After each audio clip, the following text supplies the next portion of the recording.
Hello friends, welcome back to my channel. চলে এলাম আবার তোমাদের সামনে একটা নতুন রেসিপি নিয়ে। আজকে তোমাদের বানিয়ে দেখাবো আমি আলু পোস্ত। তো চলো, আলু পোস্ত বানানোর জন্য প্রথমে আমি পিস পিস করে সুন্দর করে আলুগুলো ছুলো নিয়ে কেটে নিয়েছি। এবারে আলুগুলো ধুয়ে নেবার পালা। আলু সুন্দর করে ধুয়ে নেব। ধুয়ে নিয়ে একটা পাত্রের মধ্যে তুলে নিচ্ছি। দেখো, আলুগুলোকে সমানভাবে পিস পিস করে কেটে নিয়েছি। তোমরা এর থেকে ছোট করেও কাটতে পারো, আবার বড়োভাবেও কাটতে পারো। আমি একেবারে মাঝারি পিস পিস করে কেটে নিয়েছি আলুগুলোকে। আর দেখো, একদম ছোবাগুলো আলুর কিন্তু ছুলে নিয়েছি। তোমরা চাইলে আলুর ছোবা না ছুলে আলুটাকে এমনিভাবেও করতে পারো, তবে আলুর ছোবা ছুলে আলু পোস্তর স্বাদটা বেশি ভালো হয়। আলু পোস্ত বানানোর জন্য প্রথমে একটা কড়াই নিয়ে নিয়েছি। তোমরা চাইলে ননস্টিকেও করে নিতে পারো। তো চলো, এবারে আলু পোস্ত বানানোর জন্য কড়াইটা গরম হয়ে গেলে একটুখানি তেল দিয়ে দিলাম। পরিমাণ মতো তেলটা প্রথমে দিয়ে দেবে। তেল দিয়ে এবার ফোড়নের জন্য ব্যবহার করতে হবে। চলো সেগুলো দেখিয়ে দিই কি কি ফোড়নে ব্যবহার করব। আলু পোস্ত বানানোর জন্য ফোড়নের জন্য আমি এখানে ব্যবহার করেছি কালো জিরে, দুটোর মতো শুকনো লঙ্কা, মানে একটা শুকনো লঙ্কা ফাটিয়ে নিয়েছি 2 খণ্ড করে, আর নিয়েছি ছোট ছোট দুটো তেজপাতা। তোমরা চাইলে বড় তেজপাতাও নিতে পারো। তো এইবারে আমি তেলটা গরম হয়ে গেলে দিয়ে দিলাম শুকনো লঙ্কা দুটো ফোড়ন, তারপরে দিয়ে দিচ্ছি তেজপাতা, আর দিয়ে দেব এখানে কালো জিরে। তোমরা চাইলে জিরে, সাদা জিরেও কিছু ব্যবহার করতে পারো। চলো, আমিও কিছু সাদা জিরে দিয়ে দিই এর মধ্যে। সাদা জিরে দেওয়াতে আলু পোস্তর স্বাদটা আরও বেড়ে যায়। তো অল্প করে দিয়ে দিলাম। দিয়ে এবার এই সব মিশ্রণগুলোকে একটু আঁচিয়ে নিয়ে আমি জল ঝরিয়ে রাখা আলুটাকে দিয়ে দিচ্ছি। জল ঝরিয়ে রাখা আলুটা দিয়ে বেশ 2-1 বার ভালো করে ভেজে নিতে হবে সুন্দর করে। দেখো কতটা সুন্দর হয়েছে। এবার এর মধ্যে দিয়ে দিতে হবে নুন হলুদ দিয়ে বেশ কিছু সময় ধরে ভাজতে হবে আলু পোস্ত বানানোর জন্য আলুর রেসিপিটাকে। আর দেখো, আলুগুলো সুন্দরভাবে তেলের মধ্যে রয়েছে কড়াইয়ের মধ্যে। এবার দিয়ে দিলাম নুন হলুদ দিয়ে সুন্দর করে এটাকে ভেজে নেব। তো চলো, কিছুক্ষণ মতো আমি ভাজতে থাকি আলুটাকে।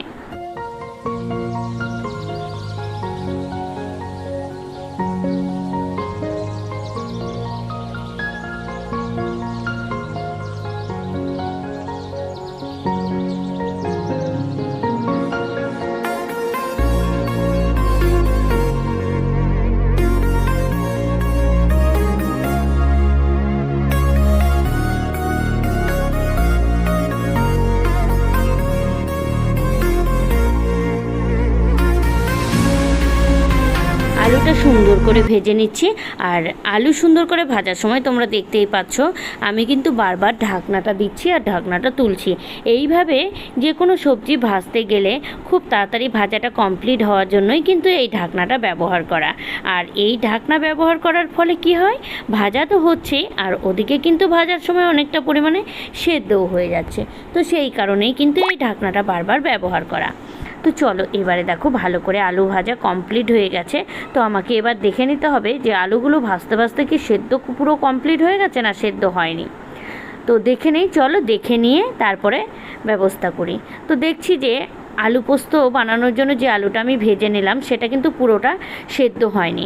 তো সেই কারণে আলুটাকে সেদ্ধ করার জন্য দিয়ে দেবো এর মধ্যে একটু হালকা পরিমাণে জল। চলো তাহলে হালকা পরিমাণে জল দেওয়া যাক। এই যে দেখো, অর্ধেকটা কিন্তু সেদ্ধ হয়ে গেছে। তোমাদের এই যে খুন্তিটা দিয়ে নেড়ে দেখালাম কেটে। এবারে আমি দিয়ে দিলাম এর মধ্যে কিছু জল। এই জলে কিন্তু আলুটা সেদ্ধ হয়ে যাবে।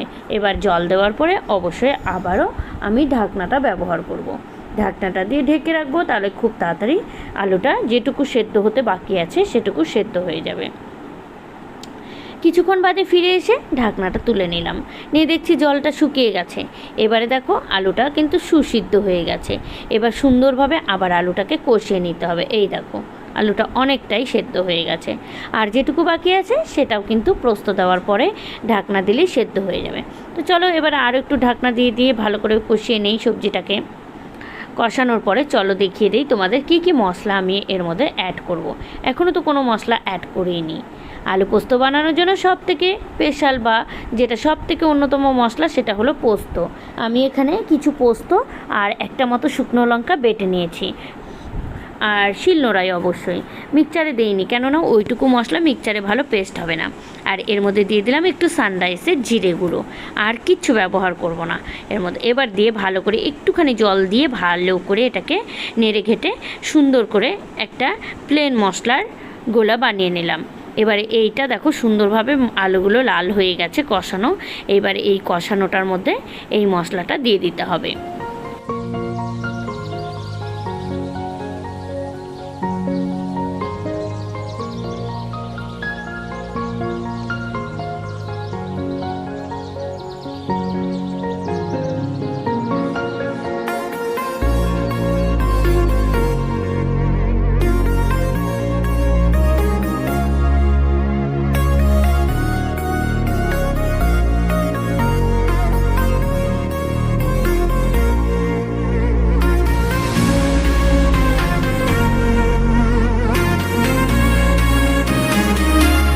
এবার পোস্তটা এর মধ্যে দিয়ে দিলাম, আর পোস্তটা দিয়ে দেখো বেশ কয়েক সেকেন্ড বা কয়েক মিনিট ধরে ভালো করে ফুটিয়ে নিতে হবে।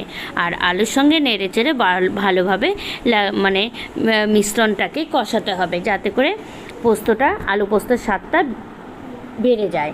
এবার নামানোর সময় একটুখানি চিনি ছড়িয়ে দিতে হবে। চিনিটা অপশনাল, যেহেতু পোস্ত একটু মিষ্টি মিষ্টি, তাই একটু আলু পোস্তটা মিষ্টি মিষ্টি হলে খেতে খুব টেস্টি হবে। তো এটা অপশনাল, এখানে তোমরা দিতেও পারো চিনি, নাও দিতে পারো, যে যেরকম খাও সে সেরকমভাবে চিনিটা দেবে। এবার চলো, আলু পোস্ত কষানো কমপ্লিট হয়ে গেছে। এবার একটা ঢাকনা দিয়ে কিছুক্ষণ বাদে নামিয়ে নেব। আলু পোস্তটাকে তোমরা রসা রসাও গ্রেভিটা রাখতে পারো, আবার কেউ চাইলে একেবারে শুকিয়ে দিতে পারো। তো আমি এই রকমই একটু গামাখা রসা রসা রাখবো। তো সেই কারণে আমার দেখো কমপ্লিট হয়ে গেছে। চলো এবার আমি নামিয়ে নিয়ে ও হ্যাঁ, তোমাদের তো আরেকটা কথা বলতে ভুলেই গেছি। নামানোর আগে অবশ্যই কিন্তু পোস্ত বা সর্ষে বাটা সবজিতে একটু কাঁচা তেল মিশিয়ে দেবে, তাহলে স্বাদটা আরও বেড়ে যায়। পোস্ত বা যে কোনো সর্ষে বাটার রেসিপিতে কাঁচা তেল দেওয়ার পরে একটু নেড়ে ঘেটে নামিয়ে নেবে, দেখবে দারুণ টেস্টি হবে। তো চলো এবার আমি কাঁচা তেলটা দেওয়ার পরে নামিয়ে নিই, খুব সুন্দর স্বাদ হবে। চলো দেখাচ্ছি। চলে এলাম এটার ফাইনাল লুক নিয়ে। দেখো আলু পোস্তটা কত সুন্দর হয়ে গেছে, তোমাদের কাছ থেকে একেবারে দেখাচ্ছি, দারুণ হয়েছে। আর খেতে জানো তো আরও টেস্টি হয়েছে। তো তোমরা ঝটপট বানিয়ে ফেলো বাড়িতে এইভাবে আলু পোস্ত, আর আমাকে জানিও স্বাদ কেমন হলো।